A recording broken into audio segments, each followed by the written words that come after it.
So rule 1 is stand up straight with your shoulders back.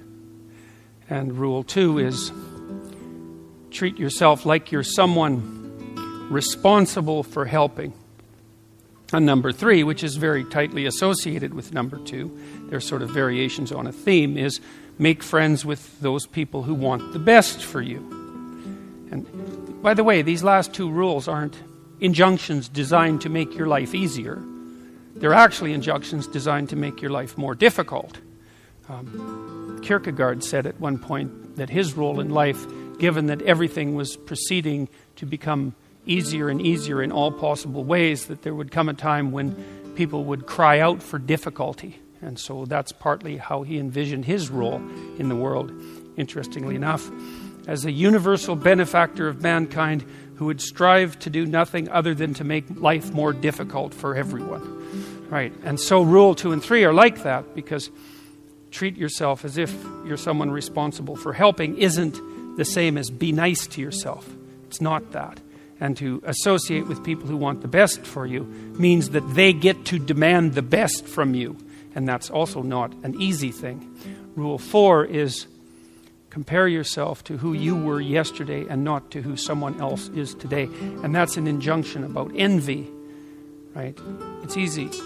You need you need things that are above you, because you need to do something worthwhile with your life. You need something to aim at, but one of the consequences of that is that you can become envious of people that you believe have attained more in a deserved or undeserved manner, and that can make you bitter.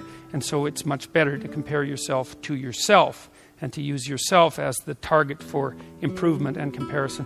Rule 5 is don't let your children do anything that makes you dislike them. And the rule of thumb there is if you dislike them, then other people will. And it's a bad idea to allow your children to act in a way that makes other children dislike them or adults dislike them, given that they're going to have to deal with children and they're going to have to deal with adults. So your primary responsibility as a parent is to help your child learn how to behave so that the social world opens up its arms to them and welcomes them at every level. And you've done your job if you can manage that. And it's not a simple thing to do. Rule 6 is put your house in perfect order before you criticize the world. And that's not take no action for others until you have your act together. That isn't what the rule means. It means that bind your ambition with humility and work on what's right in front of you that you will suffer for if you get wrong before you engage in the large-scale transformation of other people. Rule 7 is do what is meaningful and not what is expedient. And I would say in some sense that's the core ethos of the book. Not exactly, because Rule 8, which is tell the truth or at least don't lie, is a necessary conjunction to that, or a necessary additional element, because I don't think that you can pursue what is meaningful without telling the truth. And the reason for that is if you don't tell the truth, or let's say if you lie, which is an easier way to think about it, you corrupt the mechanisms, the instinctual mechanisms that manifest themselves as meaning, and then you can't trust them. And that's a very bad idea. So the fundamental reason to not lie is because you corrupt your own perceptions if you lie. And when you corrupt your own perceptions, then you can't rely on yourself. And if you can't rely on yourself, then, well, good luck to you. Because what are you going to rely on in the absence of your own judgment? You've got nothing if you lose that.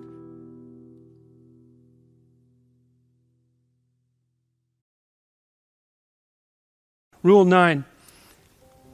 Assume that the person that you're listening to knows something you don't.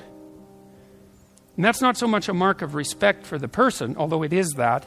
It's a mark of recognition of your own unbearable ignorance. You know, one of the things you have to do in life, you have to decide what's more important, what you know or what you don't know.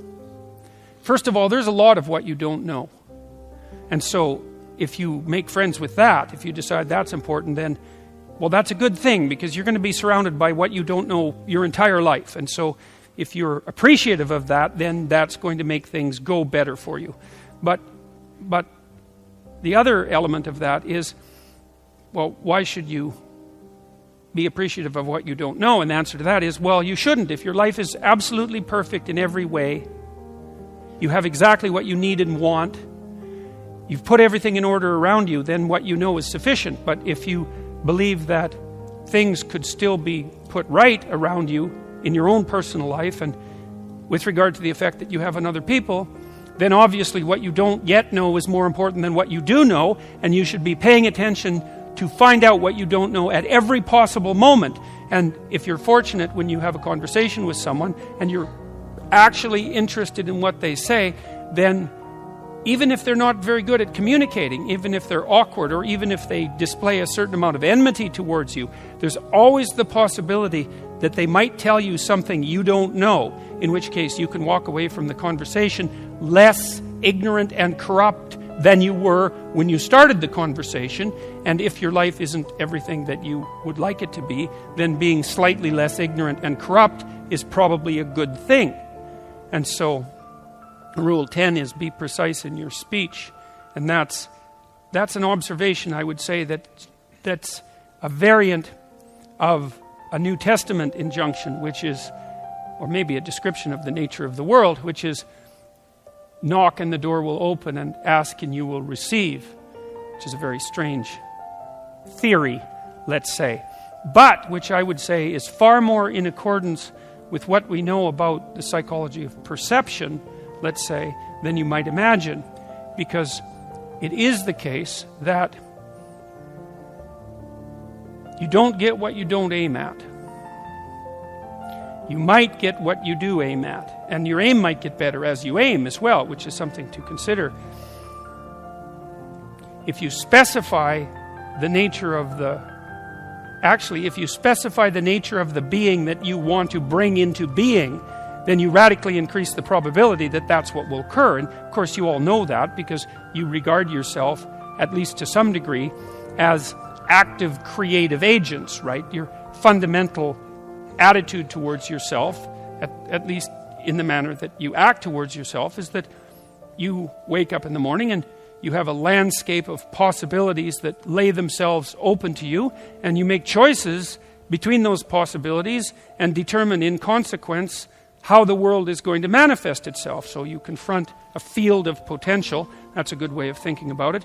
And through your choices, you determine which elements of that potential are going to concretize themselves into the real world. And you are very unhappy with yourself if you don't do that properly, and you're very unhappy with other people if they don't do that properly, and you're very unhappy with other people if they don't treat you like that's what you're like.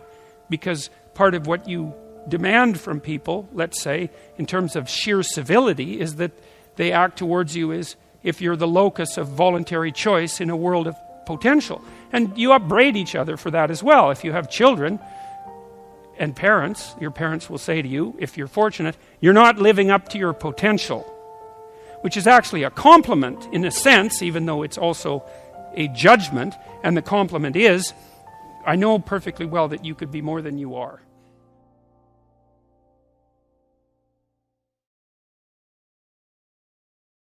Rule 11 is don't bother children when they're skateboarding. And that's actually a discussion of courage, of encouragement, more specifically, because I've been trying to understand, for example, what role parents play in the lives of their children. And I would say this is a role that is of fundamental importance, as well as attempting to guide your children so that they act in a socially desirable manner, so that the world opens itself up to them. You also want to encourage them, which is not the same as sheltering them. It's not the same at all. And to encourage someone is to say something like, or to act out something like, look, kid, the world is a very hard place, and it's a bitter place in many ways. And it's not only a hard and bitter place, it's also touched with betrayal and malevolence. And that's the fundamental bottom line. But there's something in you that is capable of taking that full on and transcending it. And that's encouragement. You say, well, as difficult as things are, you're up to the challenge. So in Rule 12 is pet a cat when you encounter one on the street. And it's oddly enough, a meditation on fragility. It's a discussion of what you do when you don't know what to do. And that's really when things have gone badly for you, when you face a terrible tragedy in your own personal life or in your familial life, or perhaps even in the life of your community, when things come crowding in at you too quickly. In the case of a death in the family, or a terrible illness, or the collapse of a dream, or any of the things that can flip your world upside down, is how do you cope with that? And that chapter contains a discussion of the necessity of narrowing your time frame, because sometimes the right way to look at the world is across years, and sometimes it's across months, and when things are more out of control, perhaps it's across days, and when you're really up against the wall, it's across hours or even minutes. And during those minutes, then you concentrate on doing as well as you can with what's right in front of you for the longest unit of time that you can tolerate conceptualizing.